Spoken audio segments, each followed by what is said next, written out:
I will say welcome to the Wednesday Jaffe stream. It's great to see everybody.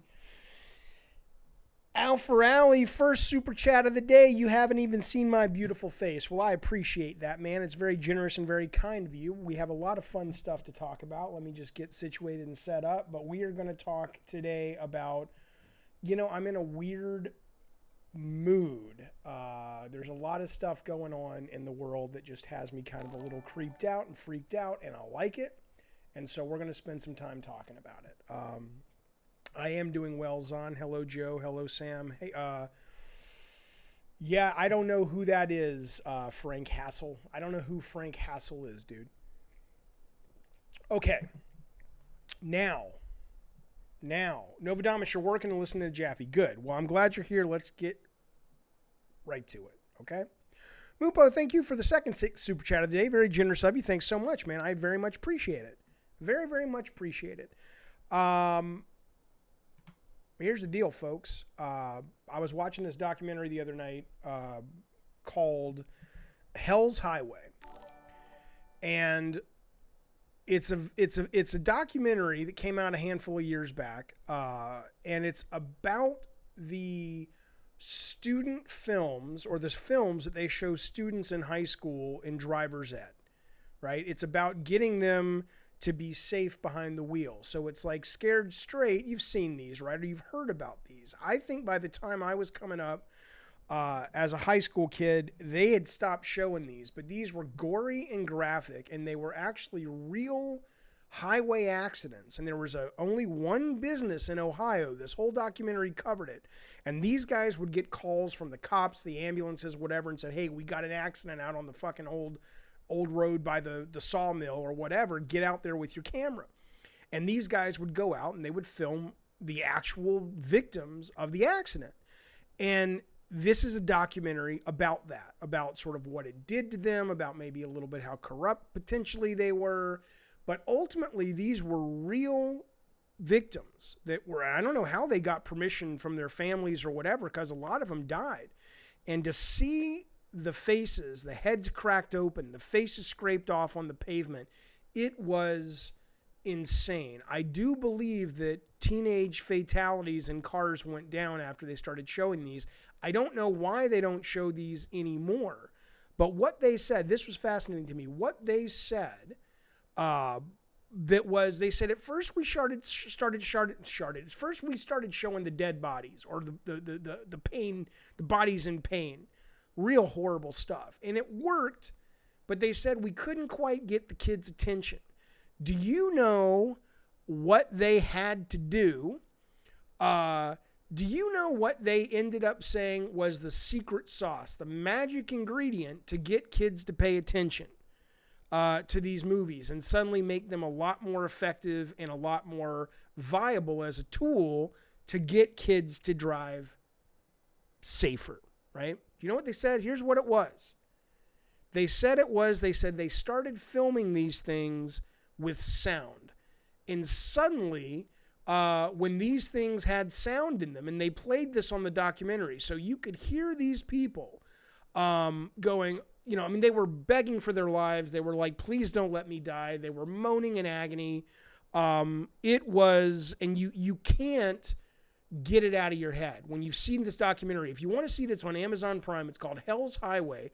It's disturbing. It's not disturbing in the way a movie like Seven is disturbing. It's disturbing in the way because this is real, right? This is not, Hollywood production. This is real shit going down. These are real people that a lot of them have actually died appearing in these motion pictures. So what's interesting about this, to me anyway, is that these really, when you think, now, well, let me tell you two things. The documentary touches on this. Eventually this group in Ohio got so in with the police, they started kind of, also, they didn't have a lot of scruples, it seems. They kind of started, shadowing people, this is back in the 50s, 60s, who were supposedly gay, and they would film scenes in bathrooms unbeknownst to these people in order to sort of gotcha them, which is obviously really shitty. But they also put out a film called The Child Molester. And I have never seen this, and I don't want to look this up. But apparently it was another one of these educational films they made, and it was about, don't go with strangers and all the common sense good advice.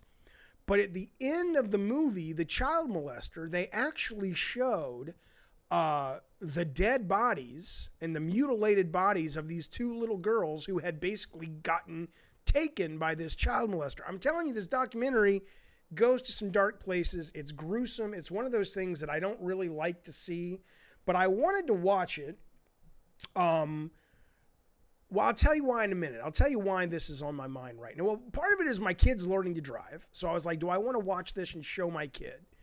And part of it's something else that we're going to talk about in a little bit about car accidents and car crashes and near-death experiences. But this is on my mind. These things are kind of, one step short of a fucking snuff film in a lot of ways. It's very strange. It's very weird. But they were educational tools. Here's my question, though, right? I was watching this footage the other day, and traffic had stopped on the freeway. And everybody was stopping to look over to the right. And I'm like, what is it? Is it an accident? Blah, blah, blah. I'd never seen this before. The cops had set up screens, like a tent and screens, barricades that you couldn't see what they were doing. So I thought, oh, this is what happens when you see a horrible accident on the road and they want to preserve the privacy of the victim. But it wasn't that. It was somebody had dumped a dead body on the side of the road, and there was a whole murder scene investigation happening there. Apparently, and I don't know if in the chat you've seen this, I've never seen an actual body on the side of the road. I've never been there before the cops get there. You have to assume it's some of the most horrific, unforgettable shit you'll ever see in your fucking life. Somebody hits the brakes, not wearing a belt, goes out the window, lying in the middle of the fucking freeway, gets run over. Still alive. I mean, I'm not trying to gross you out, but you think about this stuff, and they have whole divisions within the police that go out and clean up all the bodies, and they clean up all the biological waste so it's safe and all this stuff. I used to think when you saw the big red smear on the road, that must have been an accident. That's not what that is. That's roadkill. So if you see a big bright red smear on the road, that's like a deer got hit. But I'm curious, because I have to imagine anybody in the fucking chat, somebody has to have fucking seen this, right? Somebody has to have fucking seen an accident on the road with I mean, it's probably personal to talk about. Jason Armstrong says the world's a fucked up place. It's totally a fucked up place. But has anybody in the chat actually ever been on the road and you've seen the bodies out there? Like, did you get because here's what I'm wondering. I'm wondering if I'm driving around and I suddenly stop and there's a guy lying in the middle of the freeway and he's like, moaning like in this movie I saw in this documentary. Do you make eye contact with him? I mean, obviously you call 911, but do you stop? Do you get out? Do you go over and try to comfort this guy? Okay, so Chris says I have. Chris Wilkerson in the chat says I have. He says it was a motorcycle crash with the guy on one side of the road. His girl was on the other. She was crying but fine. He had his head spun around. They tried to cover it with the sheet, but he failed. So he had his head rotated 180, and the girlfriend was seeing this. So he was already dead. Gallahan says he's seen someone decapitated after a motorcycle accident. Okay, Fuzznut says I saw a car that rear-ended a semi, and the butt of the semi was in the front seat of the other car. The dude's face was smashed in by the bumper. Okay, so you've seen the results. I wonder what happens if you actually see the victim, if they're still alive. What are you supposed to do? Daniel, we're talking about we started off talking about car crashes. And this group in Ohio in the 50s and 60s that made a lot of these educational films, like I think one was called something 30, like it was like the cops have something called like Signal 30, which is what they say when there's a car fatality. Blood flows red on the highway, all this. There's a documentary company in Ohio that used to make these movies, and you can watch this documentary called Hell's Highway on Amazon. It's absolutely dark and fascinating and very fucking weird. The interesting part, though, because this documentary was covering stuff they shot in the 50s and 60s. Somebody in the chat earlier was saying they don't do this anymore because parents are kind of wimpy and shit like that. I'll tell you what. If my kid's driver's ed at school said we have like a fucking bat phone or a red light that goes on, and the kids are the ones that got to put on the hazmat suits and go out and clean up the fucking accident victims' blood and guts and all that shit, I would send the kids out there. I would say, absolutely, if you're old enough and mature enough to get in a car and be adult enough to drive a fucking car, you're adult enough to go out and see the results of what driving in a goddamn car poorly can do to you. I would totally make it part of the curriculum. I mean, you'd have to sign up for it as a parent. I would sign my kids up for that lickety goddamn split. I sure as fuck would. But here's the deal. You watch these movies in the 50s and 60s, and you're like, well, you know, these people are pretty much dead. Hang on, I got to get to this John Doe. John Doe says, if I came across a living victim, I'd call 911. Of course, I would too. He says, you're not supposed to touch a severely injured person if you're not a trained professional because you might make it worse. I agree. But what do you do? Here's two quick questions, and I want to move on to something related but different.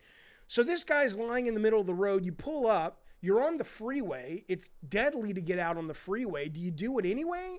I mean, you have to stop because if you go forward, you're going to run over him.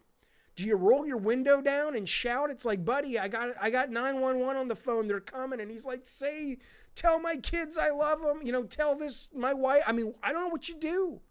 It's one of those things until you experience it, you're just never going to know. I wonder how bad the accident, this is Ionic says, I wonder how bad the accident that stopped car manufacturers to stop putting back seats that face the back window was. I don't know. I have no idea.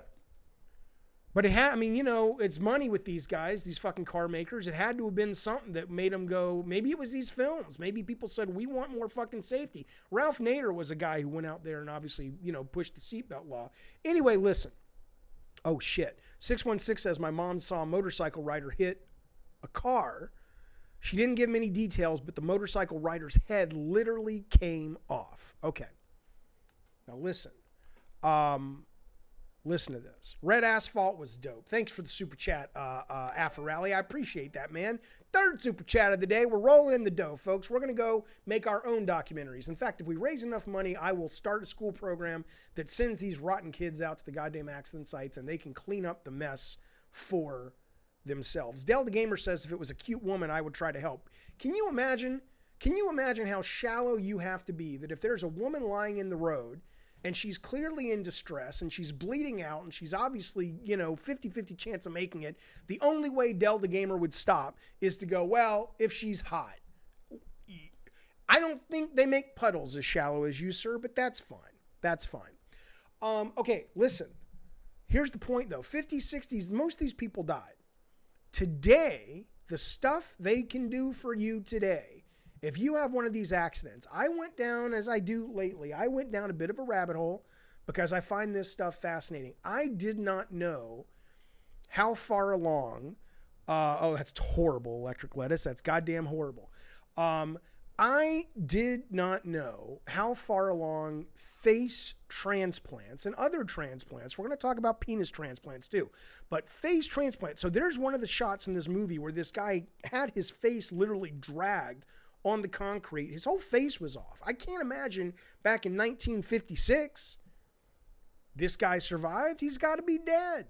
But today, and I invite you to take a look over at your little video screen there. Look at your screen. If you're listening, I can't help you.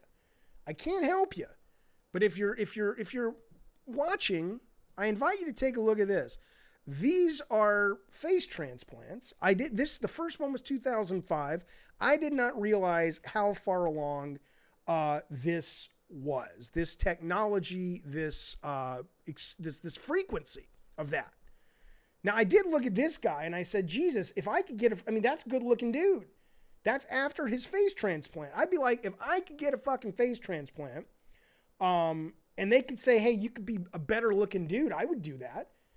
Imagine if a fucking celebrity dies. Imagine if Brad Pitt dies and he's like, well, I'm going to donate my face. Can you imagine having Brad Pitt's fucking face? Walking around with Brad Pitt's face? There was a woman, the reason this is on my mind too, is there was a woman who had her second face transplant. This is pretty amazing. This is pretty amazing. So her husband, let me show you a picture of her.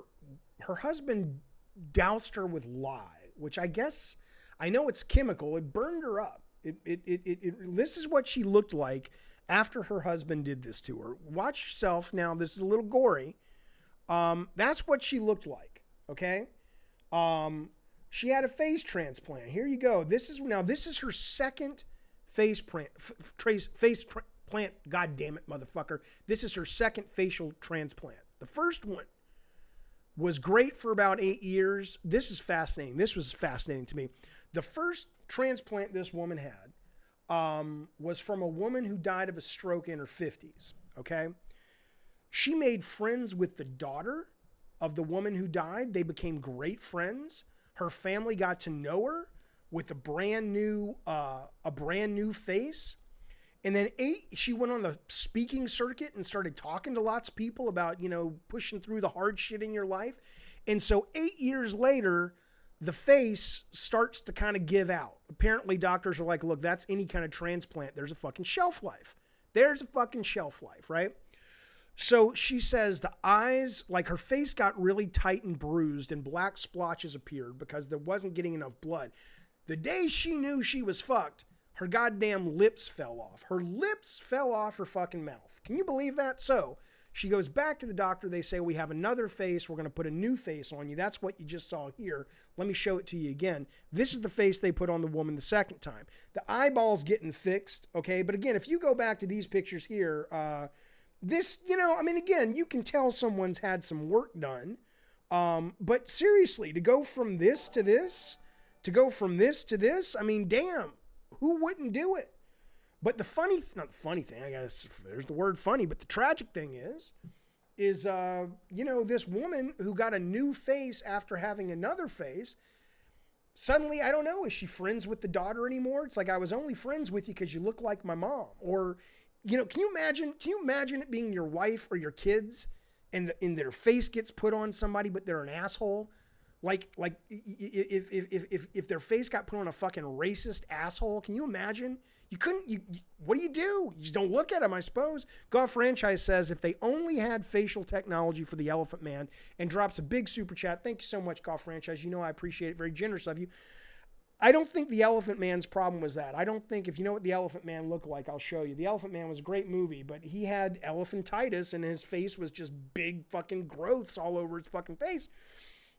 I don't think you could cut, maybe, could you cut those off? I have no idea. Yeah, imagine Twin Spectre says, what if you got Hitler's face? It's like, fuck, But anyway, the point is this shit's crazy. I didn't know this stuff had come far, but you know what came far? This just happened last year. So the first facial transplant happened in 2005.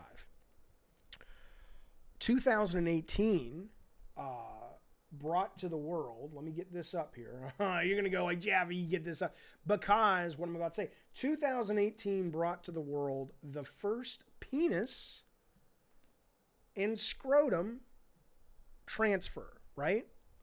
This is amazing to me. So this guy, I don't know what caused his penis to drop off. No, it didn't drop. No, wait. Yeah, I know what it was. He was a soldier, IED in Iraq. He lost both his legs. Yeah, Golf Franchise says, I'll take Harrison Ford's face. I won't take his old face. But I would absolutely take, can you imagine if somebody came to me and said, Jaffe, you can have your face, but if you want, you give us some money. I'm trying to think of a guy, that's like a really good looking dude. Brad Pitt's kind of getting old, but he's still better looking than me. Brad Pitt just died. Tom Cruise just died. You want his face? I would be like, you goddamn right I want his face. That would be fucking amazing. My kids would have to get used to it, but it is what it is. Anyway, the point is though, so this guy is in Iraq. He has his legs blown off. His penis goes off with it. This is not rare. You have a lot of fucking veterans, sadly, who don't have a penis. And well, why Tom Cruise move? Because a lot of people think Tom Cruise is a good looking dude. So the doctors say, we can do a penis scrotum transplant, right? So they literally do. They find a donor who has died, I would assume, their penis. They said we had to match the color. We had to match a couple of different things. And they attached the ball sack and the cock to this guy. And within 6 months, it's going to be able to function. It's going to be able, well, they piss through they piss through colostomy bags, but or poop. They're going to be able to, he's going to be able to have erections. He's going to be able to pee. This is going to be a functional penis. They said, this was interesting. They said the reason that they did not give the man the donor's testicles, though. This is amazing. They didn't give him, you know why they didn't give him the donor's testicles? I'm going to look at the chat while you tell me why you think they didn't give the donor, the man, the donor's testicles. Does he have to work it like a puppet, says Smithers? No, it just will work. It's like the iPhone. It just works. It'll just work like a penis. How do people without legs piss and shit? I think it's just, you know, they can do it. They haven't lost the internal mechanisms for it. Different blood type. He's sterile. Cancer. No. Yes. Kingdom of Nerdum. It's because they don't know if when the guy ejaculates, will he basically have some of the donor's DNA, and he'll basically be creating babies based off of the donor, which he didn't want, right? I wonder about this. I wonder if they said, if I lost my penis, what I wonder about, if they said, well, we can give you a new penis, it'll totally function, but it's really small, but we have one available. Otherwise you might have to go a year and a half. Well, someone gave away their dick. They died, Mr. Smithers. It was like you donate your liver, you donate your heart. They donated their penis. That's something you can do. You donate your face. So they said, look, you know, it's really small. It's 60%. And I've talked about this on the stream before. You know, I've been to a bachelor party before where I've seen the smallest penis in my fucking life. They took the clothes off one of my roommates and they were parading him around the room, these two strippers, and I'd never seen a penis that small in my life. And I'm not mocking the guy. He's a great guy. Went on to become a super successful guy, but I'm like, I didn't know they made him that small. So if they came to me and said, you can get it, but it'll be really tiny, you know, or if they said, look, if you're a white guy and they say, we can give you a great penis, but it's a black guy's penis, or if you're a black guy, we can give you a white guy's penis, or you have to wait. Like, do you hold out? Do you do like comparison shopping? I don't know if you would. I'm not even, I know it sounds like I'm joking, but imagine if you're a guy watching the stream and stats show that most people who watch the stream are male, not all, but most. Imagine you not having your penis and going, okay, well, I'm going to get one. It's the only time in my life I can actually get a new penis. How choosy are you going to be? Now, first off, Afro thank you again for the very generous super chat. He says, face off, wang off, you old so-and-so. It's true. That should be the sequel. Chris, what's his name? I was going to say Nicolas Cage needs the money, but these days, no, Nicolas Cage is in some really great horror these days. Salty's Gaming, you go straight to hell, sir. He says, was that friend you, David Jaffe? It really wasn't. It really was not. Good guy. Nothing wrong with having a small penis at all. I'm just saying it wasn't mine. It wasn't mine. Listen, Jam to Josh says, I want a robot dick. We're about to get to that. Here's the deal. There's a guy, this is happening now. This was in Men's Health. This is not some weird weekly world news bullshit. This is real. All these stories are real. This is why it takes so long to prep a stream. I don't give you bullshit here, okay? You come here, you get the genuine deal. This guy has a blood infection. Buzati says, some people are growers, not showers. That's true. Could have been huge when it was aroused. Listen to this. This guy has a blood disease, and I would go with the transplant based on what this guy's going to get. This guy has a blood disease. His fingers and toes start turning black, but that gets solved. Everything is okay. But his penis starts turning black, and he says, I knew my penis was going away. I knew it was going away. Anton, thank you for the super chat. I'll answer your question as soon as I get done with this story. I appreciate it. Very generous of you, sir. Thank you.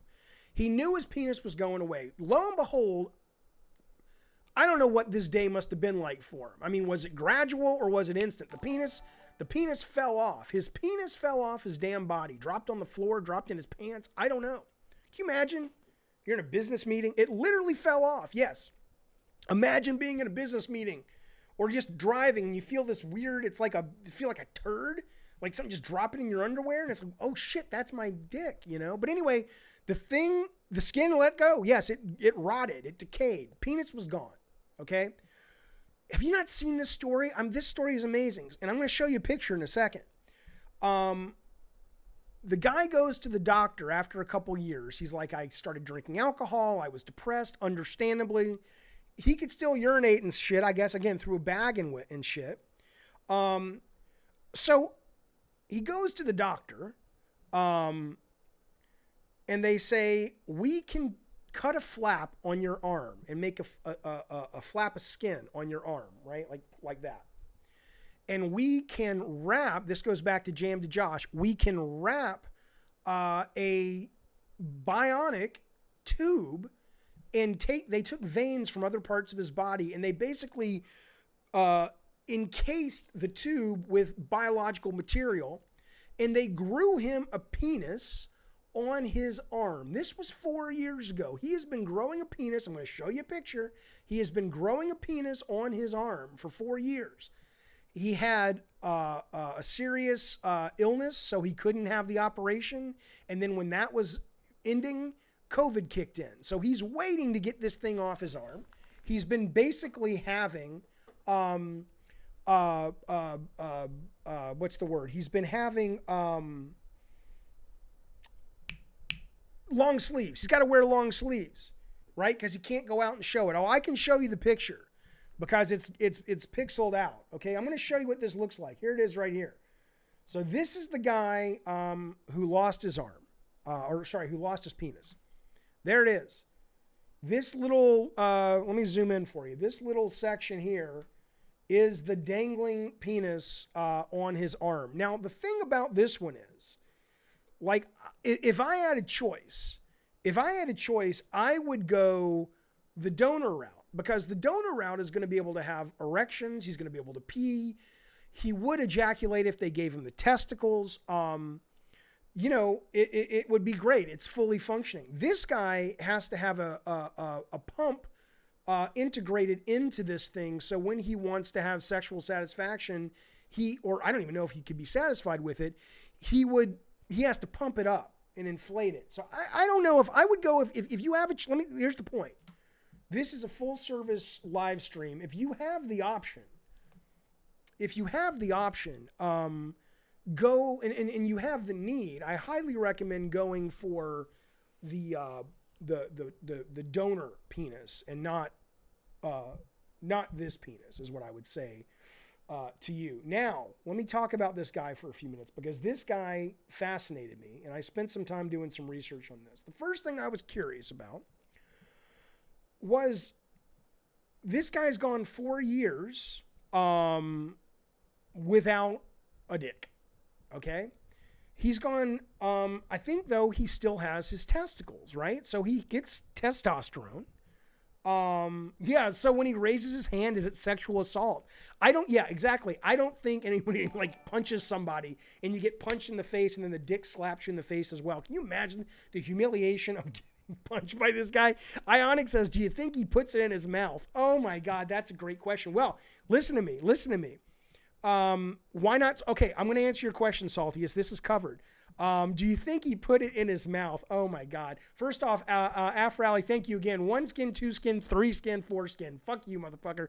Thank you for the super chat, sir. It's very kind. We're going to pause on this story. I'm going to answer this guy's, Anton's question. He just dropped some cash. I appreciate it. And then I want to tell you how this guy deals with being horny. It's fascinating. And I want to deal with Saltius' question about why not just sew the penis down there? There's a reason. But first, Anton says, Jaffe, what happened back when the G4 interview of yours? What made you pissed off? He's talking about Olivia Munn. I did an interview with the wonderful actress. If you haven't seen her in HBO's The Newsroom, you should check it out. She's wonderful. Everybody thought we were upset. We weren't. Before it, I said, I'm so tired of doing boring, typical game review interviews or game talk interviews.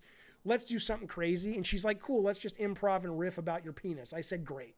And that's what we did. There was no animosity. She was sweet. She was nice, talented lady, but everybody actually took it real fucking serious. Okay.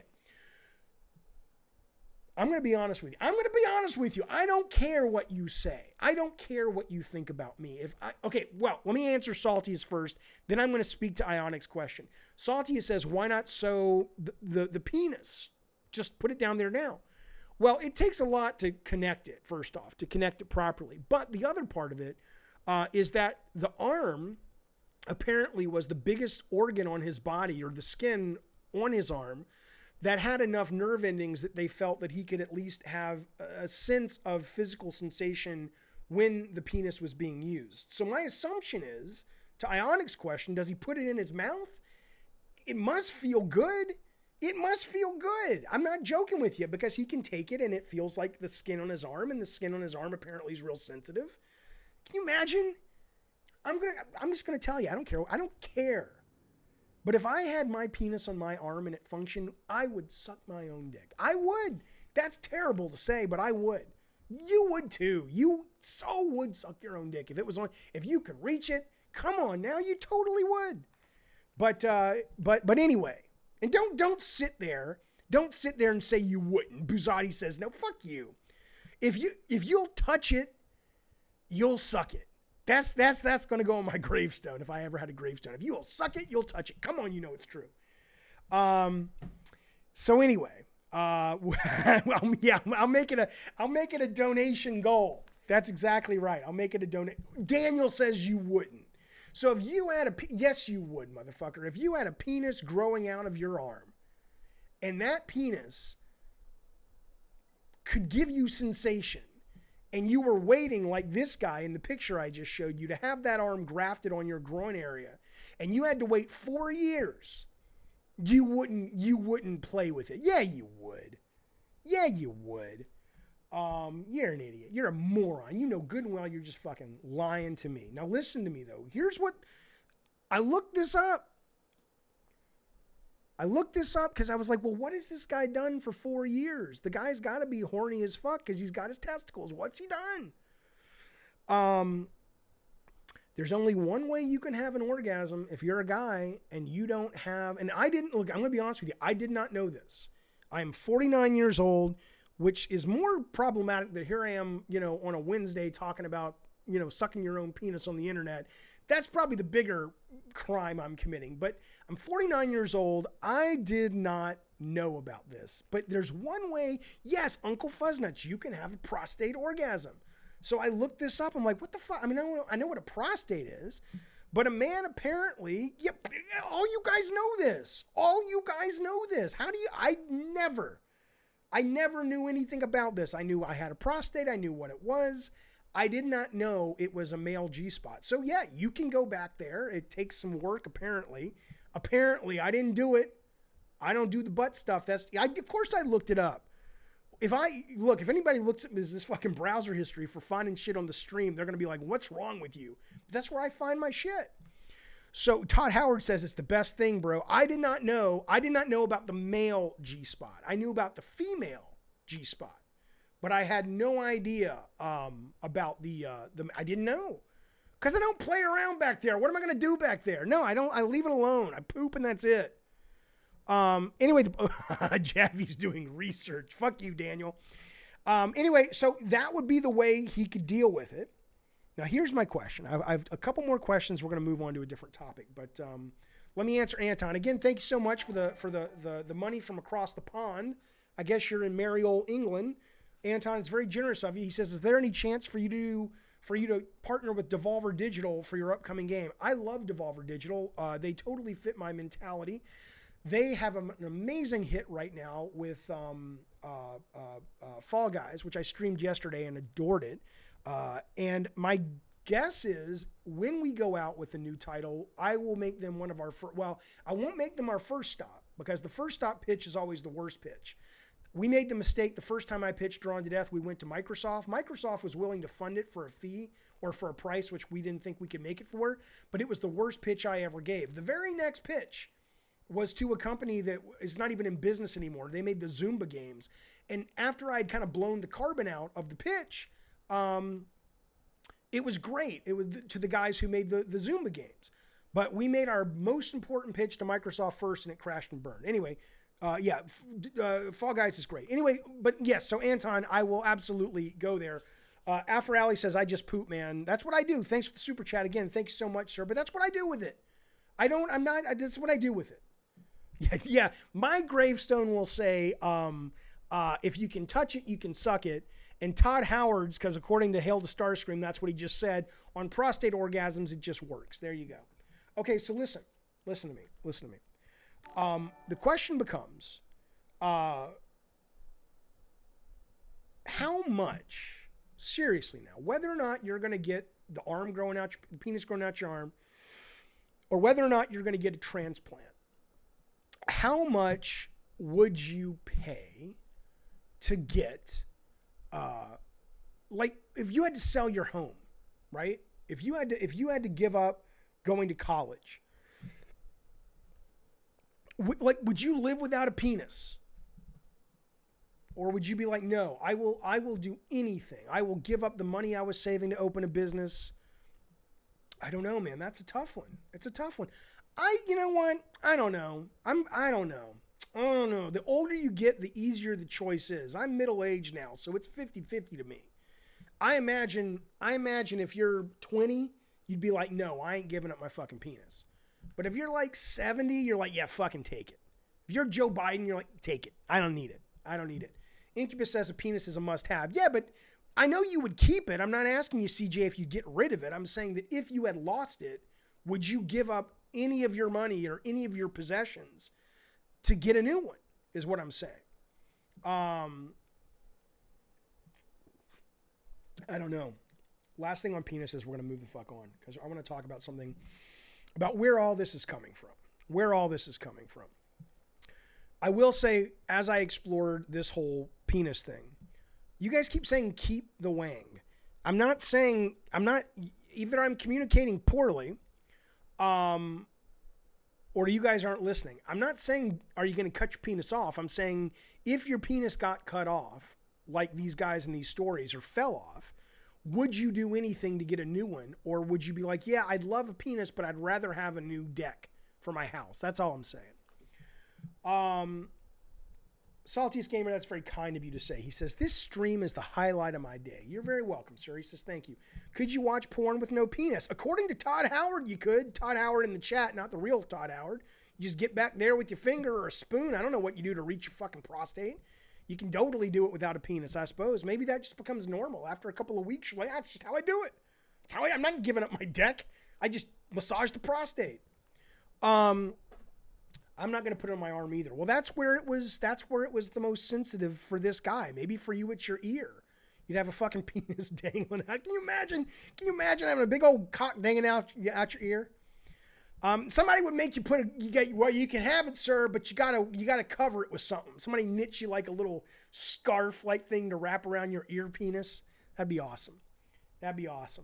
And then it's like your nervous tick is like, you're just like, God damn it, I can't think of that. And people like do not want to sit next to you. Okay, listen to me. Oh, what I was gonna say, I don't understand what that means, Shin. A femboy. I'm learning all these terms from my kids. Femboy. This is what Shin says. A femboy like me does not mind having no wang, but at the same time, I do mind. Is a femboy an actual biologic? Is that a cisgendered male, or is a femboy? Oh, I don't know what that is. Tell me what that is, because I'm curious when you say you're a femboy, so you don't mind not having a penis. The stream is getting weird, Electric Letters. Let me tell you something. That's where we're going with the Jaffe stream, folks. You want to talk about video games? We can do that. We will do that. That's what gabbing and gaming is all about. That's what I'm doing most of the week. But the Jaffe stream's getting weird. Brameen says, $2.99 super chat. I appreciate it. Hope you're feeling swell. I am. Can I get a no? You can't. You can't pay me to say shit. That's not how it works. You can pay me to show your appreciation. You can pay me to make sure I get your question right on the show. I'm not your fucking puppet, motherfucker. Although I am saving up for a new penis, so I'll say it. No, I won't say it. Do you know how long it took Greg Miller to get me to say Beyond on his podcast? I'm like, I'm not going to fucking dance for you. What am I, your monkey? Anyway, okay. Shin says, it's a boy or a male with female traits and likes and dislikes. Okay, so I understand. So that is what a femboy is. So you're a guy, but you lean more feminine with your traits and dislikes. But that's different than being a trans male, correct? Is a femboy by default a trans male, or they're totally different things? Like, do you still identify as male, but you're just a very feminine version of male? Which is, by the way, I know people are gonna be like, "What? It's fucking crazy." It's not crazy. It's all spectrum. It's all fucking spectrum. Everybody's different. Everybody's got fluidity and where they fit in, and people should just stop being such assholes to each other. Good for you for identifying what you are and being comfortable with it. You should be proud of yourself. Let's hit some super chats, and I want to talk to you about why. Oh, I got to tell you about what happens if you get an erection and you're at a nude beach. And then after that, we're going to talk about why all this is on my mind. Anton drops 5 pounds. I wish I could drop 5 pounds. God damn it, Jaffe, you're on fucking fire. Did you get the joke? That was instant. That was terrible. Anton says, look, I'm really looking forward to your next game. Thank you, sir. I'm looking forward to figuring out how to make it. On behalf of the gaming community, I'd love to thank you for the games you worked on that made our childhood.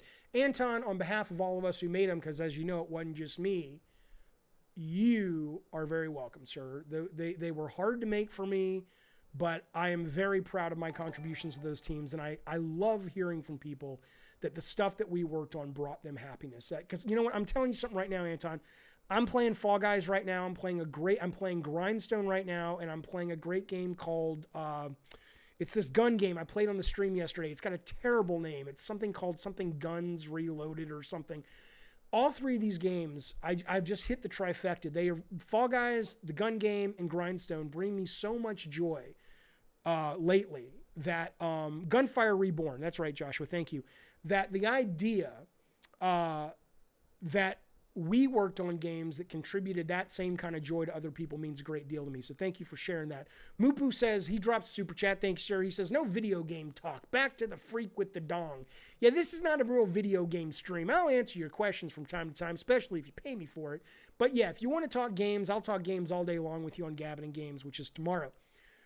After Alley drops $10. Goodness gracious, sir. You are rolling in the dough, and I appreciate it, especially in these hard times. Thank you for being so generous to the Jaffe stream. He says, look, post your memories, photos, appreciation art. How has Twisted Metal inspired you? Hashtag save Twisted Metal. Save the clock tower. Save the clock tower. All I can tell you is the best chance Twisted Metal has is if they make the TV show and people love it and it's a hit. Ow, excuse me. Fucking stitch in my side. Maybe that's the penis going up my side. That's the biggest chance they have of making a new one. Maybe, or maybe they're like, no, we're going to make a new one. I don't know. I did not forget the G4 question. I totally answered it. It was about Olivia Munn. Oh, that's nice, Itchy. Itchy says Twisted Metal 2 is my Fall Guys. Thank you so much. Okay. Listen to me. When I'm looking up the guy having his penis transferred and all that stuff, I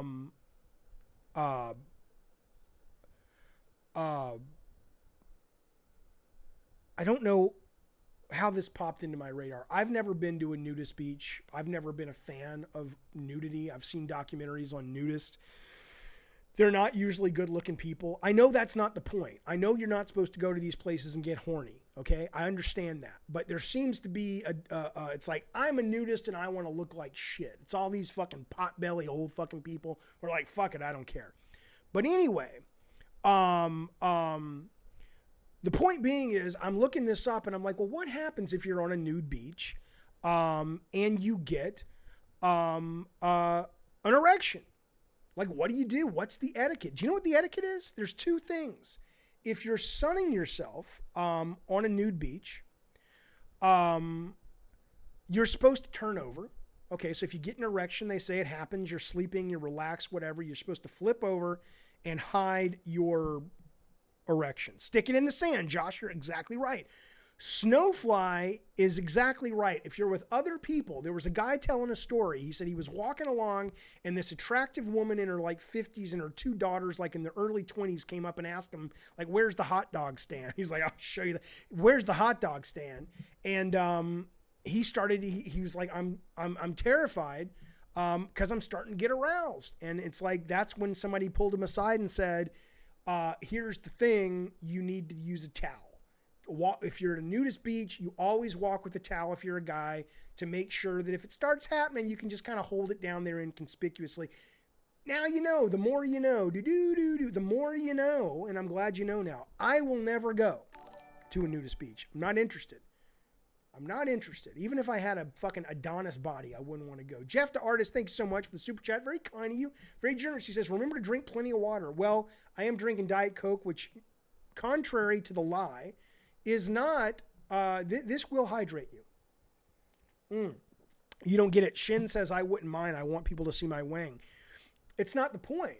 It's not good form. It's not about being proud of it. It's the fact that if you're walking around a nudist beach, which I don't understand this, the idea is you're supposed to be, it's no big deal. Now, I don't know if I can get around that. I'm like, it is a big deal because I've been trained since I was a little kid to look at naked ladies and go, wow, you know, there's no other way to look at a naked lady unless it's like, you know, somebody who's really unattractive to me personally.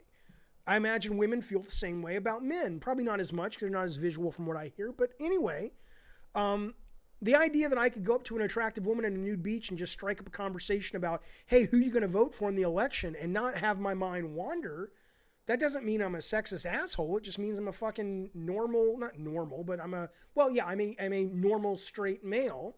Why would I not? So it's not that, but what the thing is, you don't want your penis getting aroused because it's bad form. It's bad form. Grape King says if you're at a nudist beach, you're poking everyone's eye. Fair enough, sir. They'll kick you out. Rob the Mod, you've been to a nude beach in Florida. Did you take your clothes off, sir? Did you go walking around with your twig and berries flapping around in the wind? Seriously. Goodness gracious, I wouldn't, even when I was in the best shape of my life, I wouldn't have the stones literally. I would have them literally, but I wouldn't have them figuratively to go walking around a goddamn nudist beach. Bastard says, I thought an erection would help women tell what time it was based on the sun. Yeah, exactly. What time is it? Hang on, give me a few seconds. Okay, boop, there it is. You know, we named our first pet, me and my ex-wife, we named him Binky. You know why we named him Binky?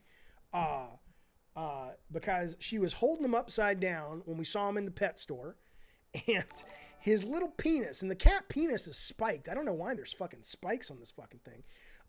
The cat penis popped out, and she said in her mind it made a sound like bink, and his name was Binky. There you go. Golf Franchise, thanks so much for the super chat. He says, have a Diet Coke gimmick with the bottom circle cut out. Have a Diet Coke gimmicked with the bottom circle cut out. I appreciate your money. I appreciate your patronage. I appreciate your time, and I love you being here, Golf Franchise. Try again. I'll read your chat next time when you give. Don't pay me for it, but I'll read it again. But I don't know what the fuck that means. I don't know what that means. Rob says, I did go to a nude beach. It had some cool people hanging around, but you didn't take your clothes off. I got it. Quiet Night says, my mom can hear all this. Well, put the old bird on the phone. I want to talk to her. Have her call into Discord, because here's why all this is on my mind, by the way. Is your chat blocked? No, we can see you, Del. We can see your cynicism a mile away. You're here, pal. Listen to me. Anyway, this is why it's on my mind. All the surgeries and transplants and car crashes and whatnot. So obviously, you know, my kids are getting old enough. We've been taking them around, learning how to use the car and be safe and cautious and all those good things. But the other thing is, I have had in my car a handful of near brushes with death. At least it felt like it. It felt like it, okay? Afrally, thank you so much for the super chat. He says, hashtag Twisted Metal. Hashtag Twisted Metal, motherfucker. You got it, sir. I'll give you a couple of examples. And I think you've had this too. I get off the stage at E3 talking about Twisted Metal 2012. I forget what year it was. It was not the ice cream truck year, but it was one of those years. And I'm in a cab. This is before Uber was ubiquitous. And they're driving me back to the convention center where E3 is. And we're on an intersection of Figueroa and maybe 7th. These are streets downtown Los Angeles. And the cab is kind of stopped because it's LA traffic in the middle of the intersection. And this big fucking black town car comes racing the other way. And I look and I'm like, that motherfucker is going to hit us. I'm like, this is going to be the first real accident I've ever been in a car. And this may be it, because he was going fast. And I heard the brakes. And I was just like, fuck. That's all I thought was fuck. And lo and behold, I was okay. I don't know how I was okay. It doesn't make real sense to me, right? Another time, Ren, thank you so much for stopping by from the Philippines, man. That's amazing. Wonderful to have you here, sir. I know you can't stay for the whole stream, but thank you. Another time, I'm driving to an acting class for my kid, for my son. He's in the back seat. I'm driving down the freeway, and suddenly, boom, the windows blow out. The two front his window blows out, and one of the side windows blows out. And it's like, I was terrified. I did not want to look in the back seat. I'm like, did we just have a fucking freeway shooting? Is my kid okay? Did we just get hit by a fucking car? What the fuck went on? Well, according to the mechanic, you know, somewhere along the lines, a pebble must have hit the window 2 weeks ago, and slowly but surely the integrity of the window gave out and it just popped. Okay, I'm sure that happens, but I think what was more likely was we had an accident and we died in that accident. Just like I died coming back from talking about Twisted Metal, just like a friend of mine in high school, she was driving with her friends behind a truck with these giant industrial pipes. And the pipes came off the truck, and she's like, I don't know how they didn't hit me. I looked up and the truck suddenly wasn't there anymore. She died. Okay, now this is why this is on my mind, because I found this story. I found this theory. I have to imagine this has happened to you. You've had these experiences where you feel like, did I die? Did something happen? Like you feel like you've shifted. Right? I talked about this on the stream a couple of weeks ago. I was doing research at a homeless shelter. This guy pulled a knife on me and the host of this show I was producing, beautiful woman. And I was like, you can go back to the stream 2 weeks ago and go, remember when I said this? I wasn't even thinking about this. I was like, I don't know how we got out of that. I don't remember what happened. I just remember that afterwards I was in my car. Right? Well, there's this thing called, you know, the quantum theory of many worlds, right? If you don't, I'll give it to you very quickly.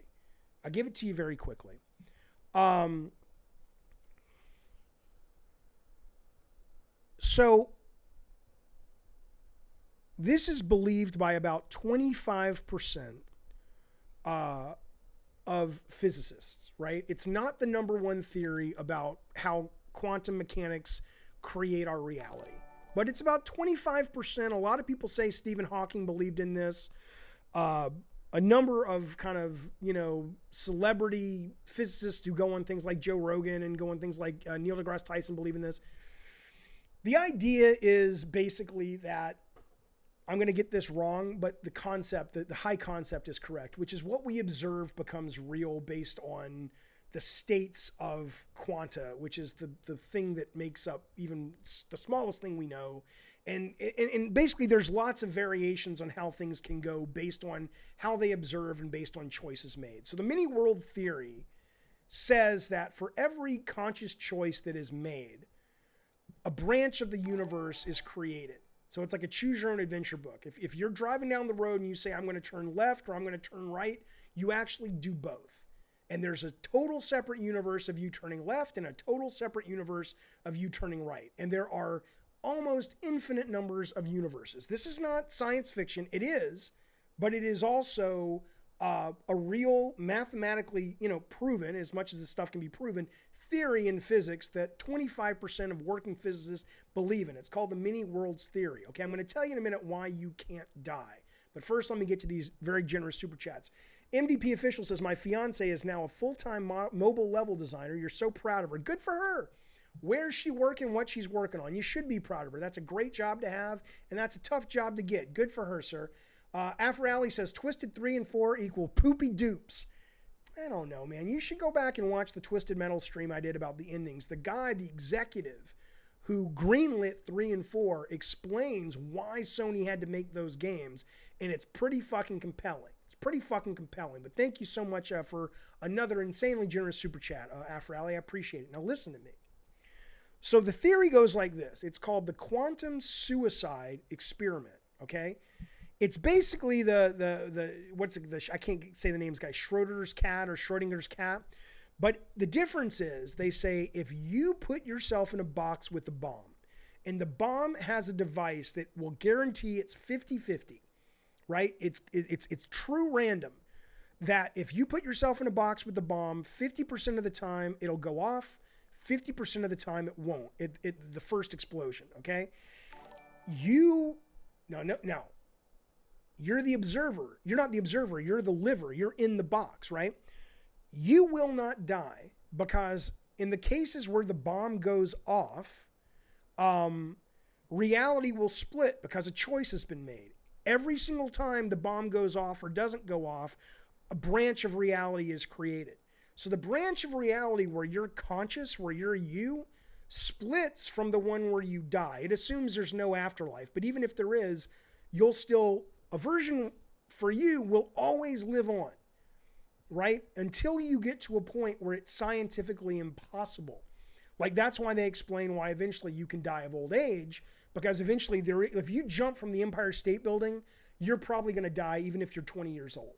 Because there's nothing in science, in the real physical world of science, that says you can't get saved. But if there's an option for you to get saved scientifically, your consciousness will slide over to that branch. And you will basically live. Everyone is going to live, for the most part, to a ripe old age, according to what's called quantum immortality. Okay, now I think this is amazing. There's a guy who's a big advocate of this who says, look, when my wife is dead, I guess he assumes he's going to outlive his life. Hello, Brendan. He says when his wife is dead, he's going to try this out, and when he's old, because he doesn't want, you can also try it. By the way, let's be clear. I'm not advocating this. Don't fucking try this. Because the thing is, there's a couple things. Well, anyway, the guy says when he's old, he's going to get in a box and try it with a gun. Or he's going to try it with something that can give him 50-50. A gun won't do it.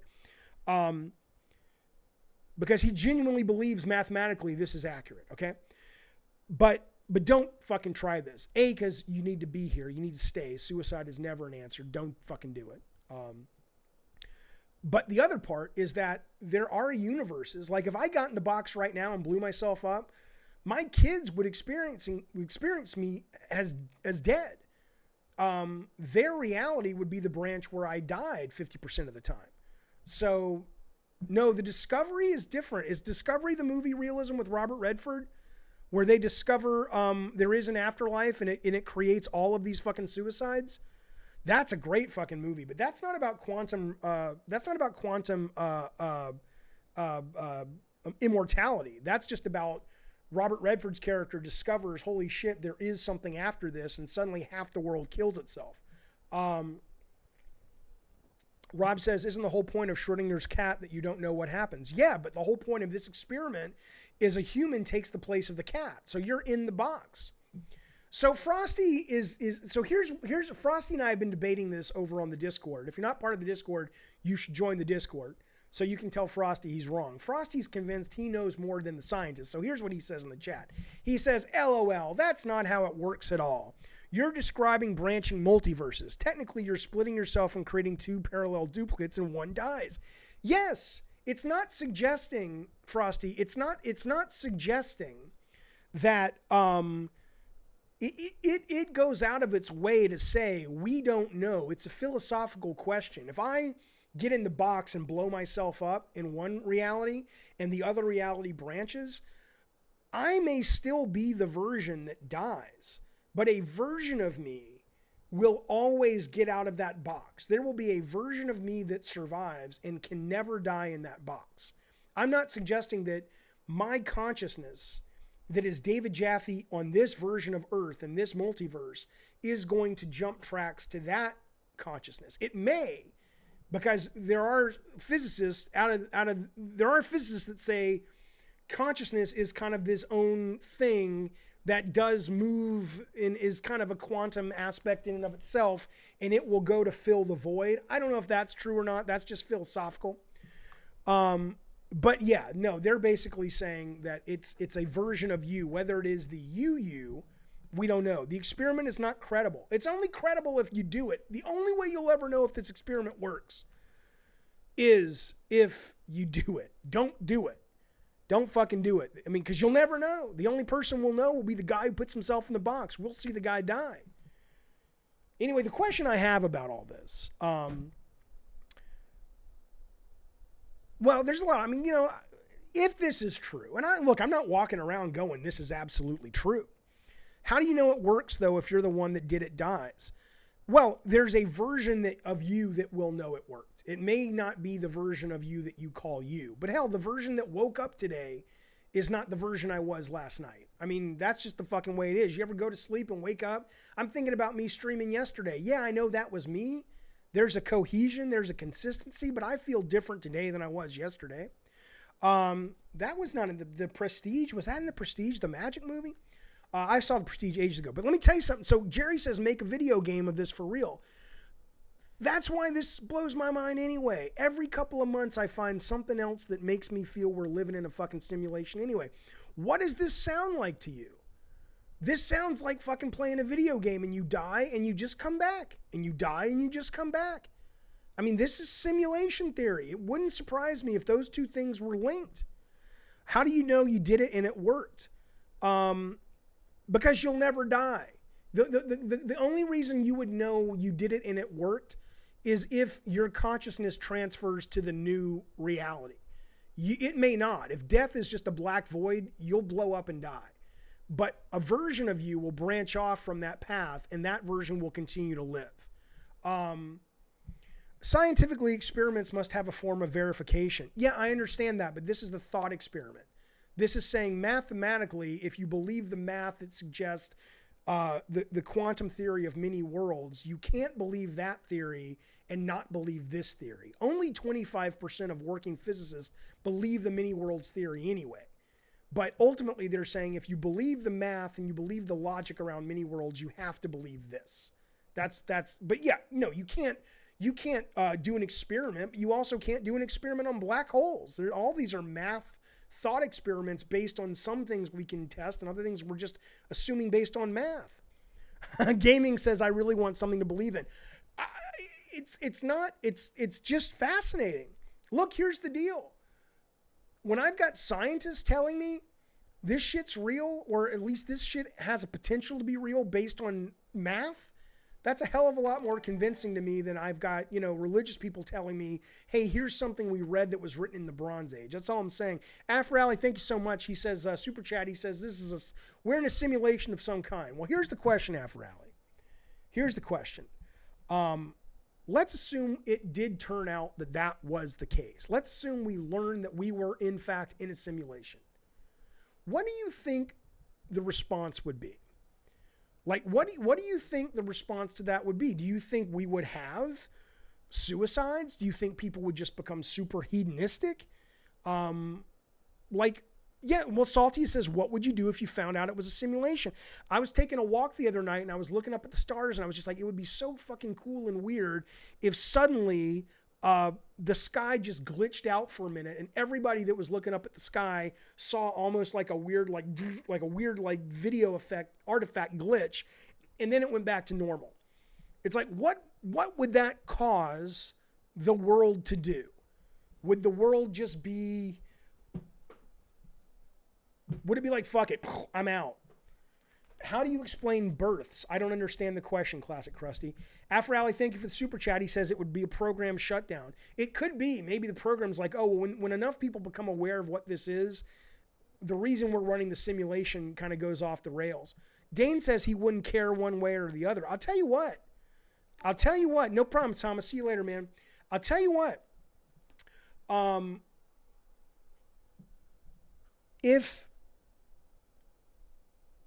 Sorry, I was reading.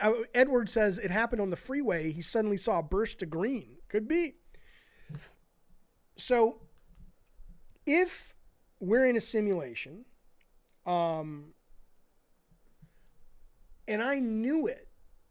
I don't know if this is ego. Okay, so Kassan says most people would go into denial. Open-minded folks would have some kind of mental effect on them. Interesting. Burst of green or a transformer exploding, says 616. 616, I've seen that twice. Dane says my brain's already running a program. Doesn't matter if it's real or not. That's a good point. I mean, it's a simulation anyway, because all this shit's coming into your brain.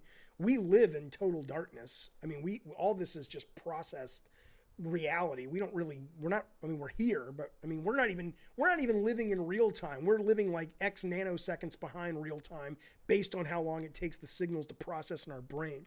So Saltiest, you don't think it would change a thing? I don't know, man. If suddenly you knew there was none of this was real, I think you'd have a bunch of people just fucking shooting people and all kinds of shit, man. It would be like living in a video game at that point, especially if they knew they couldn't die or they'd come back. But anyway, here's the last thing I want to say on this, and we'll move on to something crazy. Not this isn't crazy, okay? Hang on. Afro Alley, thank you so much. Super chat again, man. You are rolling in the dough. Are you Richie Rich? How rich can you get? Remember that? You don't remember that because I'm old. It was a Richie Rich cartoon. He says, look, that's what the sword and the flame in Genesis is about. It says, man must not also eat of the tree of life. His eyes will be open and be a god. That's my question. That is my question to you. So if I'm sitting there and I learn this is a simulation, this makes me probably a megalomaniac. But I would not be content at that point to be like, oh, I guess I'm a simulation in someone's fucking thing. I would be like, I want to climb out of this fucking thing. I want to be, maybe it's the game designer in me. I'm like, I want to be that guy or that girl or that entity out there that's creating and controlling this goddamn thing. That's what I would do. And I don't think I can make it because I'm just a fucking, I'm like in Tron. I'm one of these fucking programs. But I wouldn't care. I'm like, I'm getting out there. I want to go out there and see what the real world is. Dane Barnes says Neo in the Matrix doesn't go on a killing rampage because he can. Yeah, but Neo's the hero. Neo's like one of the best people in the world. He's the one. But a lot of the other people do. Kusin says, I think if the masses had some kind of major proof, the world would spin into chaos. I think it would.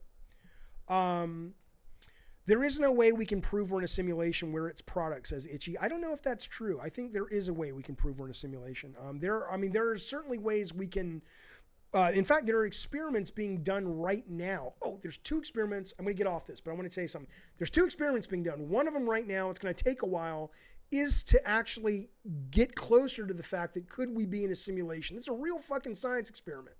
Another one is being done based on the multi-world theory. There's a guy in Sweden and also based at UCLA who's doing a very complicated test. You know the whole splitter where you split the you split the beam of light, and depending on if you're observing it this way or that way, it's either it collapses or it's a particle or it's a wave or whatever.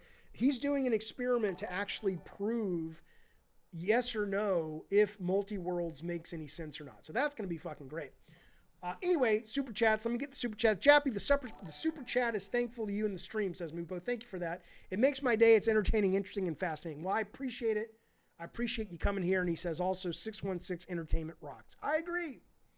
Afro Alley says Twisted Metal is the simulation. You are Sweet Tooth and God is Calypso. I want to be Calypso. Thank you for the super chat. I want to be Calypso. I don't want to be Sweet Tooth. I want to be God. Okay. Life is energy, says Saltiest Gaming. Could be.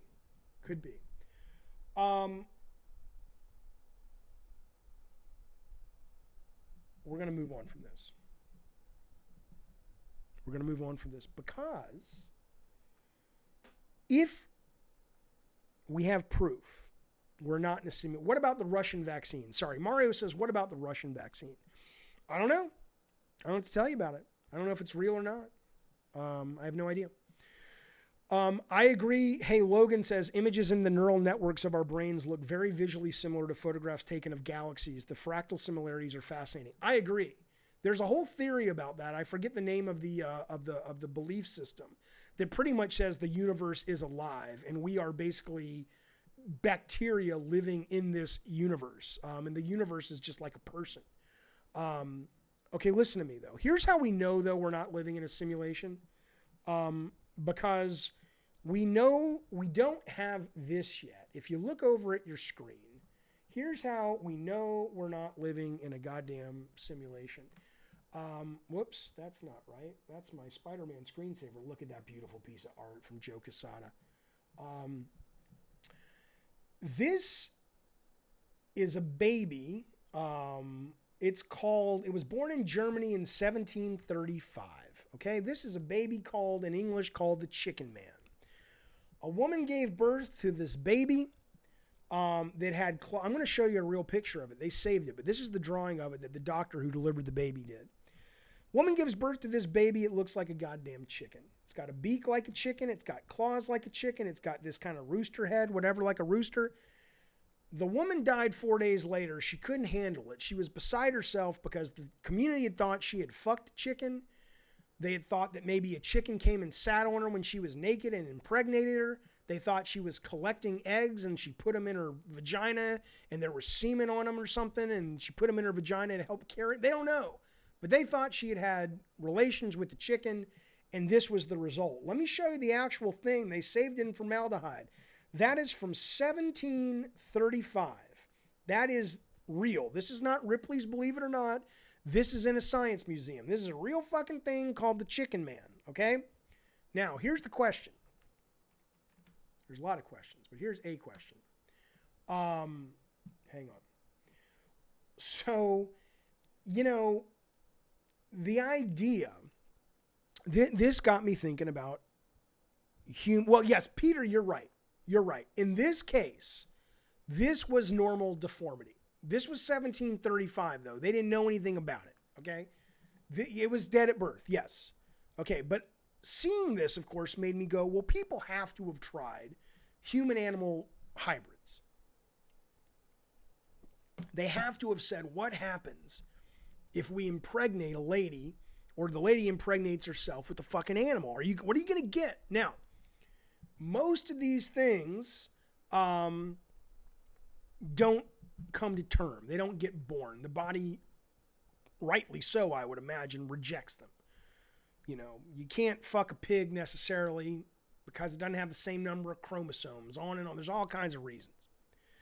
But sometimes scientists say there is a chance that you will be able scientifically to deliver one of these things. You're right, Griffin, humans mated with Neanderthals, but that's like a horse and a donkey mating and you get a mule. You can have I think it's you can have that close, but like you couldn't mate with a chimpanzee.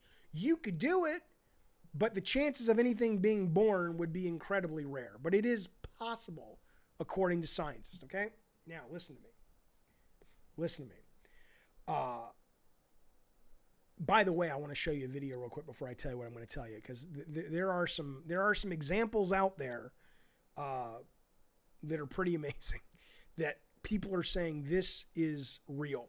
The audio is low. Is the audio low for everybody? Can you guys hear me okay? Buzati says, yeah, a lot of people are still Neanderthals. That's true. The audio could go up. Okay. Well, I didn't know that. Sorry. How's that? Is that better? Is that better, fellas? All right. Well, I turned it up a little bit. Let me know if it's better. Do I believe everything science says? No, I believe, hang on. Let me bring this up for some people. It's better. Okay. Here's what I believe. I believe in scientists. And scientists, as part of being scientists, know that they're going to be wrong a lot of times until they're right. And then when they're right, they'll be right for a while until they're wrong. I believe in the scientific method. So when I hear actual scientists say there is, based on what we know about biology, an incredibly rare but possible chance for an animal and a human to mate, and that baby will not get rejected, but it will come to term, I go, okay, they would know more than I do. They're not saying it happens that often. They're saying that it's possible scientifically. Before I show you some examples of that, because there are some examples out there that people say are evidence of this. I agree with Itchy. Itchy says better to believe in science than in spirits and witches. Apparently, I didn't know this. If you do have chickens, and you raise the chickens outside of other chickens, they will only want to mate with humans. I'm going to show you a picture of a rooster trying to mate with the human. And it's not pornographic because the human's dressed. But for the rest of that chicken's life, they will only be interested in having the sexy time with a fucking human. Oh, electric lettuce. Yeah, the chances of the baby's survival is incredibly slim. Of course. Of course. Let me show you this rooster mating with, or thinking it's mating with a person. This is all it wants to do. It wants to fuck people. It's horny for people. Here you go. Watch this goddamn thing. So that rooster was raised around people only, not other birds. So now when it's horny, it goes over here and it's fucking the dude. What are you doing? It's fucking the dude. Yeah, that's how KFC gets made. Yeah, your dog does that, but your dog's not trying to necessarily actually inseminate you, right? And there's another one. I'll show you another one real quick. Here's another one. This is a rooster mating with a human. Oh, that hurts. He's going to start fucking her. There it goes. There he goes. Going to town. Hang on. Here he goes. You got to get in position. He made it with me. Oh, he already did it. He's quick. He's quick. But yeah, that's what you get. That's what you get. All right. I want to tell you this, though. So there are people out there.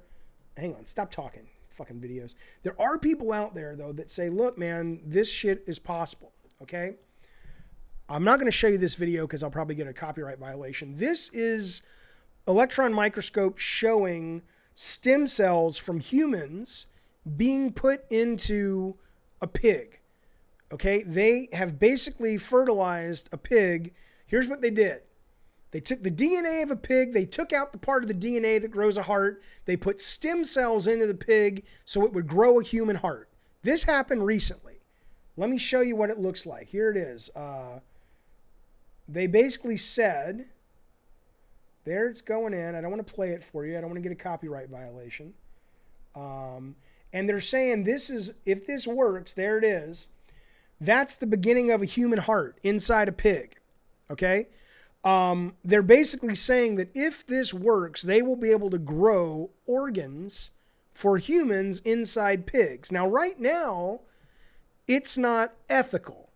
You can't do it right now, which I don't understand. I don't understand why it's okay to raise a pig to slaughter it and make bacon, and raise a fucking, cow to slaughter it for beef and its skin and all kinds of shit. But why you got to jump through ethical fucking hoops to do this shit? But this is real. And if science wanted to,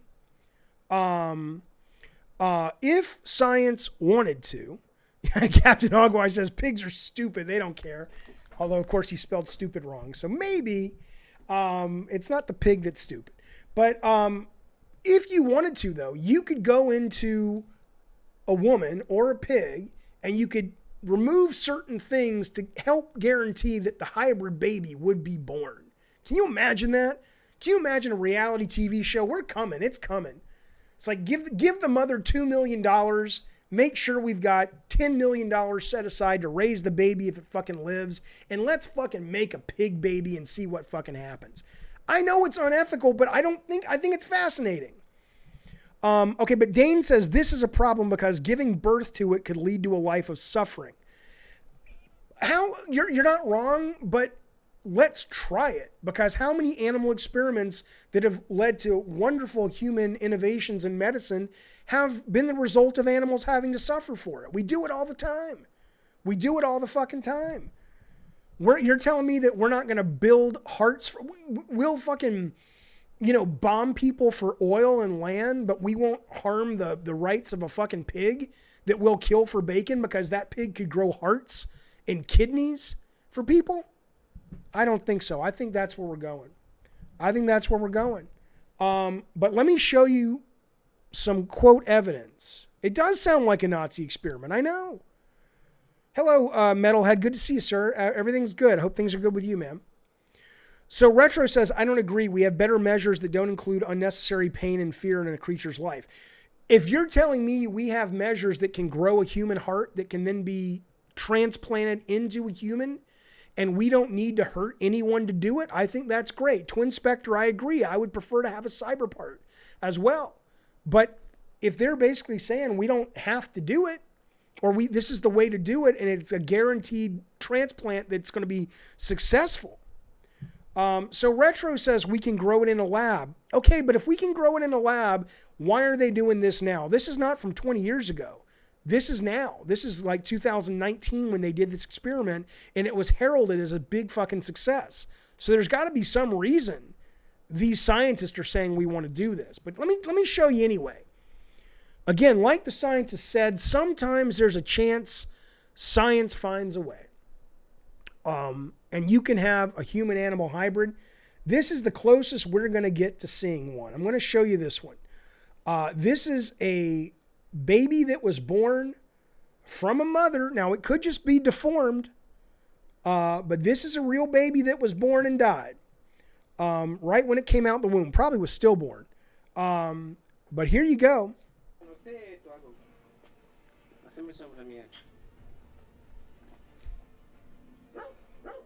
I mean, I don't know what to tell you. It's probably just deformed, but it looks, I don't know if this was born like a pig, or it was a pig and it looked like this, or it was a baby and it looked like this. That I don't know. But, you know, isn't that something? I don't know what that is. But if scientists are right and they're like, hey, sometimes one of these things, it happens, there you go. All right. Itchy says, you might also share more stories from your neighborhood walks. I love them. It's the simple things. Yeah, we'll see. Your knee-jerk reaction is this isn't real. It could not be. You may be right. I don't know it's fake. It could be. Oh, no, I'm not saying it's fake or not. I'm saying this is Bukaki says these are my home movies. It could absolutely be fake. I'm saying scientists say sometimes you can fuck an animal and get an actual baby that's born, even though it'll probably die, but it'll come to term. And other times, and then there are people saying, hey, we did that. That's this. I don't know if it's true. I can't guarantee that. I'm just saying it's fascinating. Do you think government's doing these experiments and hiding them? It wouldn't surprise me. It wouldn't surprise me. So you want me to talk about my walks. All right. Well, I'll do a whole walk. I'll do a whole things I think about in my walk episode. Yeah, people may be like, dude, Jaffe, it's too much weird shit. Fair enough. You guys let me know. I have two more things I want to share with you real quick, though. First off,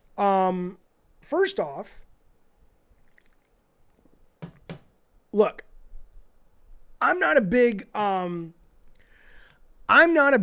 believer in this QAnon thing. I think it's kind of bullshit. But a lot of people believe it. I didn't know this. I didn't realize people thought Tom Hanks was a pedophile. They went to his star on the Walk of Fame. They scratched out his name. They wrote pedophile on Tom Hanks's star, right? This shit's crazy. I don't believe Tom Hanks is a pedophile any more than I believe anybody in the chat. Well, I don't know, but I don't believe he's a fucking pedophile. Okay. Jubby says the weird talk has kept me procrastinating for an hour and a half. Cool, man. I appreciate it. It is more interesting than gaming, but these take a lot of time to prepare, so I can't do these every day. But anyway, okay, so it sent me looking up Q and all that stuff. I don't believe most of it, but I want to show you this. You may have seen this.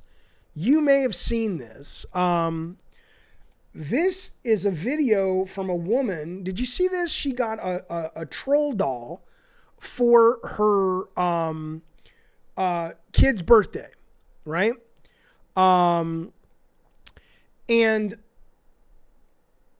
QAnon is the dumbest shit ever, says fuck NASA. I agree. But this is interesting. So basically, this is a doll with the Anna Kendrick voice that when you touch the stomach, it says sounds from the show. Okay? This doll, though, and you can't find this particular doll everywhere. Let me show you this fucking thing. Okay, I wanted to do a quick video. Okay, so she just goes through it, blah, blah, blah. This way. So I just touched her tummy and she's going to sing for a minute. But... Right, okay, can you guys hear this? So she's basically just talking about the normal functioning of the doll. You touch its stomach, it sings. Down here is a button. But there is a button where its vagina should be, its tush should be. This is interesting. Right here on her privates. And if you push those, she makes these sounds. Now, before I let her push it on the video, I want you to listen to me. What Hasbro has said is this is so when the doll sits down, it's put on its butt or its taint or whatever, so it makes noise like when it sits down. And I get that. But these are the sounds it makes. This is weird.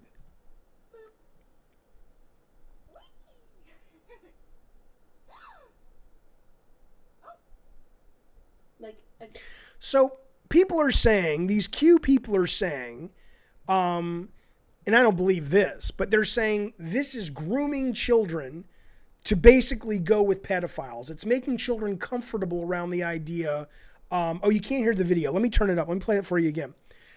They're basically, I'll turn it up. Here you go. I'm going to turn it up real loud. Let me let you hear the sounds again. Here you go. Right here on her privates. And if you push those, she makes these sounds.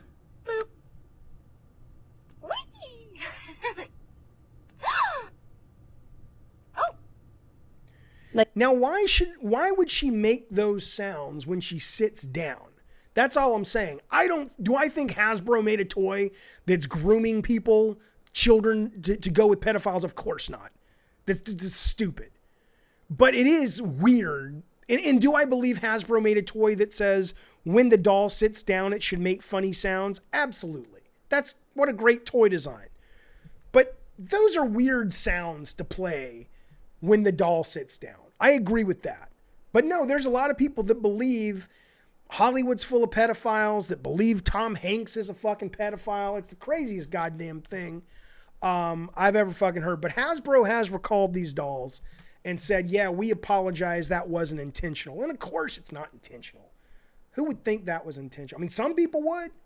Some people clearly did, but I certainly don't. Hang on a second.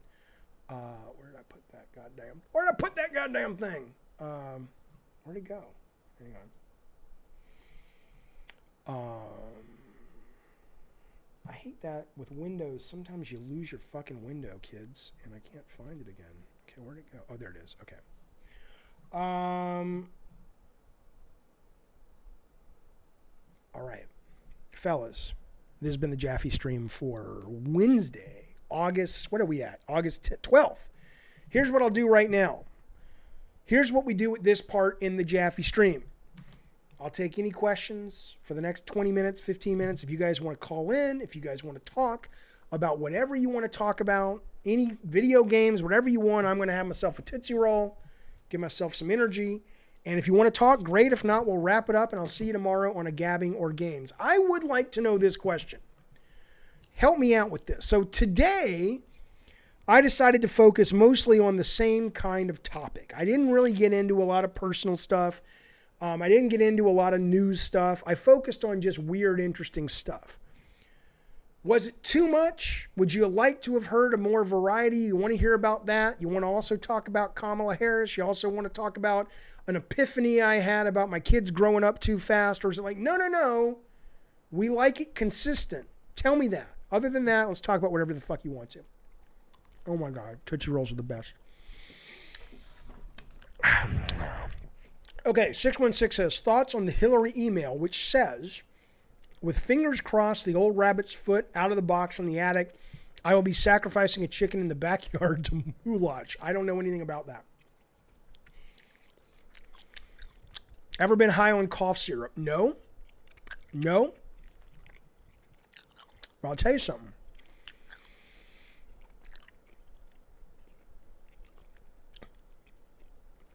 I'm just reading the chat. Sorry. Yeah. I don't know. Are you saying 616 Hillary is a witch? All right. Well, maybe we'll mix it up on the next Jaffe stream.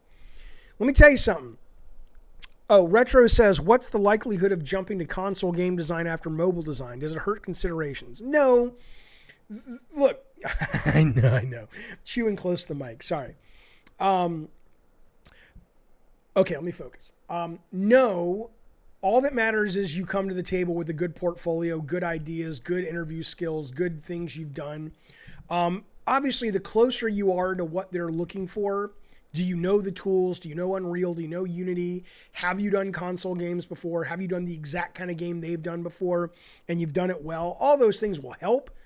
But if you come to the table against someone like that, but they're creatively boring, and you've done a lot of mobile games, but you're like, look, if the guy who designed Grindstone came to me, or someone that did some C-rate platformer came to me and I was making a platformer, I'd be much more inclined to hire the mobile designer from Grindstone. Okay. I never got high on cough syrup. The first time I ever got high was on codeine. The best sleep I ever got, though, I had vertigo about 6 months ago. I had never had it before. They checked me into a hospital, or I checked myself into a hospital, and I stayed overnight, and they gave me something to help me sleep. And I had never been so delightfully, deliriously comfortable sleeping in my goddamn life. Look, if I could take that every night to sleep, I mean, I sleep fine, but that was the most peaceful fucking sleep I ever had. I did have codeine when I had mono, and that was a trip, man. I loved it. I enjoyed it. I don't have experience with psychedelics except a huge copious amount of marijuana, which did make me hallucinate, but I very much would like to do DMT. I'd like to do ayahuasca. I'd like to do mushrooms. That's on my bucket list. I will do them. I just haven't done it yet. 616 says he doesn't know what the Hillary Clinton email means, where it sounds like she's talking like a witch. Why would she be emailing people that? I don't know. Maybe it's, people are saying chicken is code for children. I don't know. Look, would it surprise me if Bill Clinton was really on Epstein's Island, as that witness said, and that he was banging kids? No, it wouldn't surprise me. I hope it's not true. I hope it's absolutely not true. I mean, there are people out there that think there are way more pedophiles than the world has let on. If that's true, that shit is terrifying. There are definitely more pedophiles out there than we know about, but I would like to think that it's not as widespread as some of these people, these conspiracy nuts are saying. I certainly don't think there's any evidence that fucking Tom Hanks is a fucking pedophile.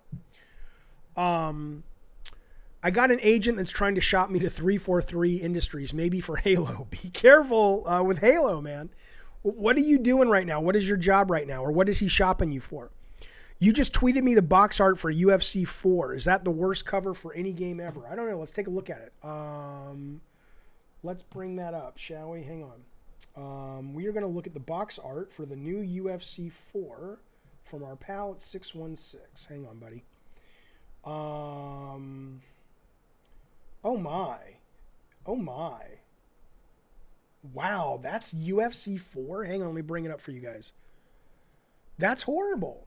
That's terrible. Now, no, that's terrible. I was going to say maybe if you're really into UFC, you know who these guys are, and this is their shtick, and it's like, no, man, this guy's always wearing those crazy fucking shirts, and this guy's always doing that thing with it. I don't know who these guys are. But even then, you're not going to get a bunch of fucking new fans that are going to be like if I was like a 12-year-old thinking, oh, UFC is cool, I'd want to see people fighting on the box. I don't know what the fuck this is. Todd Howard says it's awesome. They're doing the same design with Madden. Really interesting. I do like the Scream movies, yeah. You're an environmental tech artist, engineering roles. Okay, well, again, good luck, man. But the thing is, do some research on 343. Because, I mean, if you got to move your family to where they are, I would really do your best to figure out why they're having such a hard time. They've been struggling with Halo. A lot of people have been removed from the team or left the team. Is that a management issue? Or are you going to move your family across the country and hate it? Just kind of, put your ear to the ground. I'm not saying that's the case. I'm just saying that there's enough evidence out in the public that would make me go, wow, a Microsoft-owned company is a great get. It is. And a Halo title is a great get. It is. But if something's going on over there, you just want to be careful before you upend your whole fucking life. Victor drops a super chat, which I appreciate. Thanks, man. It's very courteous of you. He says, do you think 343 is right for Halo, or should Microsoft be looking for an established studio to handle the game? I don't know. Let's see how Infinite comes out. I think if Infinite is not something that does Halo proud, then I think for sure you would want to find another studio. Or you would want to get some different management. It could be a management issue. Who knows why? It could be that team is fucking brilliant. I know people on the Santa Monica team that know people on the 343 team and go, we don't get what's going on because our buddies over there are brilliant. And it could just be there's a couple of little sticky widgets in the management structure, or maybe the lead programmer has some bee in his bonnet about doing something a certain way and it's totally fucked everything, but people listened to him 2 years ago and now they're stuck with the way the engine works. It could be something that's one little, popcorn kernel in the teeth of 343 gets whittled out and flossed out, and suddenly it's running like a great machine. Because I know they got talent over there. I have not seen the Babadook yet, no. That's terrible box art. It is though. So Todd is saying that is a crazy fighter and it captures his character perfectly. I'm sure it does. But if you don't know that, what I guess EA is going for is, we're not interested in a new audience for this. The people who we're selling to have to know UFC. Like Madden, I don't know. I know college football more than pro football. When I look at the box on Madden, half the time I don't know who I'm looking at, but it's a dude wearing a football helmet and a jersey and carrying a football. If I look at this, I'm like, is this a Miami club game? Is this like GTA where I'm going out to a club in Miami? What the fuck is this? This doesn't look like a fighting game to me. That's all I'm fucking saying. I hear Babadook is great. Here it's great. Do you know about the recent drama regarding an anime character that's starting controversy called Uzaki-chan? It's due to her design. Look it up. All right, let me look it up real quick. I won't look it up on stream in case it's porn. Hang on. Uzaki-chan. Uzaki-chan Wants to Hang Out is a Japanese manga series written by Take. It has been, or Take, I don't know how you say it. It's been serialized, blah, blah, blah. What's the problem? What's the problem with Uzaki-chan? I'll show you some pictures. She seems just like a normal anime girl. What's wrong with her? Is something? I mean, again, I don't know anything about it. She just looks like some anime character. What's up with Uzaki-chan? You're a huge MMA fan, says Six. Have been since 2004. The cover's awful, even from a design standpoint. It doesn't look good, I agree, but I'm just saying maybe, EA is a smart company when it comes to marketing. I don't think it's they're sitting around going, we don't know what we're doing. They must have a piece of logic behind why they wanted to market this way. I'm not saying they're right. I agree with you. It's a shitty cover, but why are people freaking out over it? Shin says people are freaking out over her design. Can you maybe elaborate? What are they freaking out about specifically? It's on Amazon. It's not some porn site. You can buy Uzaki-chan Wants to Hang Out. And she just looks like a lady, like a anime character. MD says, I got a rejection from Retro. I'm surprised. Retro's still in business? I mean, I'm not saying that because they're a bad studio. They just haven't put anything out in a long time. I'm getting revenge making Metroid 64 in Unity. There you go. Because she has giant boobs. Okay, she does have big boobs. I don't think she looks like a boy. She looks like a woman. She's got a woman's body. What makes her look like a boy? You think Halo Infinite looks great? I don't think it looks great visually. I think it looks fun. Like I'm looking forward to playing it on Game Pass.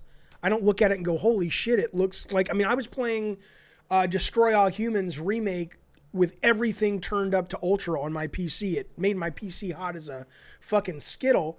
But it looked a hell of a lot better than what they showed from Halo. But Halo did look fun to play for sure. Anyway. Okay, well, there we go, fellas. That's the Jaffe stream for August 10th for Wednesday. I will be back tomorrow doing a gabbing in games. I'm not sure what we're playing. I may stream tonight. I had so much fun yesterday playing Fall Guys. I had so much fun yesterday playing... What's the fucking thing called, guys? What's the game I played? That game it suffers from a terrible title. I had so much fun yesterday playing Gunfire Reborn.